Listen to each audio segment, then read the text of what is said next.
गांव के बाहर एक घना जंगल शुरू होता है। वहाँ की कहानी हर किसी के जबान पे थी। लोग कहते थे कि रात के समय अगर कोई अकेला उस रास्ते पर गया तो वह कभी वापस ही नहीं लौटा। उस रास्ते में कर्ण पिशाचिनी का वास है। कर्ण पिशाचिनी जो लोगों के कानों में फुसफुसाकर उसकी सारी गुप्त बातें जान देती है और फिर उसे अपने जाल में फंसा लेती है। गांव का एक युवक अजय, जिसे लगता था कि ये सब बातें अंधविश्वास है, एक दिन अपने दोस्तों के साथ बहस करते हुए कहा, अगर कर्ण पिशाचिनी सच में होती तो मैं उसे देखना चाहता। डरने से कुछ नहीं होगा। उसकी बातों को सुनकर बूढ़े गांव वाले चेतावनी देते हुए बोले, अजय, तुमने बहुत बड़ी गलती कर दी। कर्ण पिशाचिनी को अगर तुम्हारी चुनौती सुनाई दी तो वो तुम्हें नहीं छोड़ेगी। लेकिन अजय ने उसकी चेतावनी को नज़रअंदाज कर दिया। उसने ठान लिया कि वह उस रात जंगल जाएगा और खुद सच जानकर लौटेगा। उस रात चांदनी भी बेहद मध्यम थी। अर्जुन ने अपने हाथ में एक लालटेन ली और जंगल की ओर बढ़ गया। चारों ओर अंधेरा था। हवा में सन्नाटा ऐसा था जैसे कोई अनहोनी होने वाली हो। जंगल के अंदर आते ही अजय को अजीब आवाजें सुनाई देने लगी। कभी किसी जानवर की हल्की सी गुर्राहट तो कभी किसी पत्तों की सरसराहट। लेकिन उसने अपने कदम पीछे नहीं खींचे। कुछ देर बाद उसे एक पेड़ के नीचे किसी को फुसफुसाने की आवाज़ सुनाई दी। अजय, किसी ने उसके नाम को इतने हल्के और भयानक स्वर से पुकारा कि उसका खून जल उठा। उसने इधर उधर देखा, कई बार देखा, लेकिन वहाँ कोई नहीं था। अचानक वह आवाज़ और तेज हो गई। तुमने मुझे चुनौती दी अजय, अब तुम्हें मेरी सच्चाई का एहसास होगा। अजय की लालटेन अचानक बुझ गई। घने अंधेरे में उसने महसूस किया कि उसके पास कोई खड़ा है। एक ठंडी सांस जो उसके कंधे पर महसूस हो रही थी। मैं कर्ण पिशाचिनी हूँ, वह आवाज़ बोली।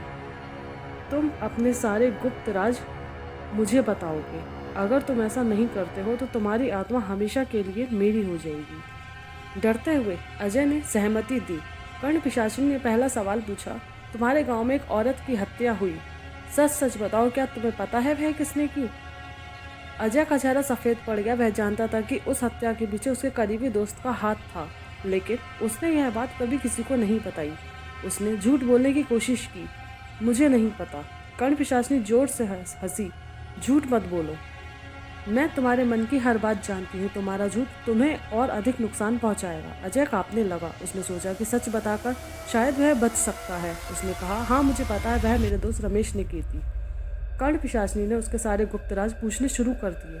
उसने उसके बचपन के डर, उसके चोरी के किस्से, यहाँ तक कि उसकी सबसे निजी पलों के बारे में भी सवाल पूछे।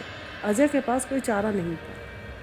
हर सवाल के साथ अजय को ऐसा लग रहा था जैसे उसकी आत्मा का एक हिस्सा उससे अलग हो रहा हो। आखिरकार जब वह पूरी तरह थक गया तो कर्ण पिशाचिनी ने कहा, तुमने मेरे सारे सवालों के जवाब दे दिए, लेकिन अब तुम्हारे पास बचने का कोई रास्ता नहीं है। अजय चिल्लाने लगा। तुमने कहा था कि अगर मैं जवाब दूंगा तो तुम मुझे छोड़ दोगी। कर्ण पिशाचिनी ने मुस्कुराते हुए बोला, मैंने कहा था कि मैं तुम्हें छोड़ दूंगी, लेकिन तुम्हारी आत्मा अब मेरी है। अचानक अजय की आंखें बंद हो गईं और वह जमीन पर गिर गया। अगली सुबह गांव वालों का उसका शरीर जंगल के किनारे मिला। उसकी आंखें खुली हुई थी, लेकिन उसमें जीवन का कोई चिन्ह ही नहीं था। लोग समझ गए कि कर्ण पिशाचिनी ने उसे अपने जाल में फंसा लिया है और वह उसकी आत्मा को हमेशा हमेशा के लिए अपने साथ ले गई। आज भी उस गांव के लोग रात में जंगल की ओर जाने से डरते हैं। उन्हें डर है कि कर्ण पिशाचिनी उनकी आत्मा को भी अपनी कैद में ना ले गए।